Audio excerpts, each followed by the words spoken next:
ilusioa egiten dozte 2025ko ibilaldia Eguzkibegin izatea. Izan be, irailean, 21.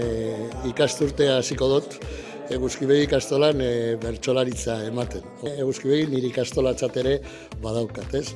Zentzu horretan nik uste dut Galdakaok behar deuela eta merezi deuela ibilaldi bat ospatzea.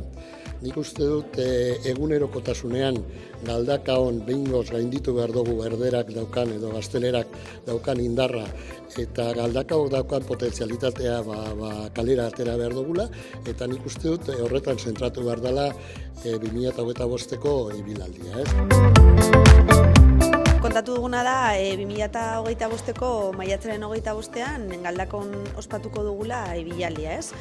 Gure leloa Magaletik herrire euskara erdire da eta sustatu nahi duguna ikastolak herriarekin daukan lotura hori, ez? Eta hor gaude buru belarri, hasi dira taldeak ere lanean eta espero dugu dena ondo ateratzea.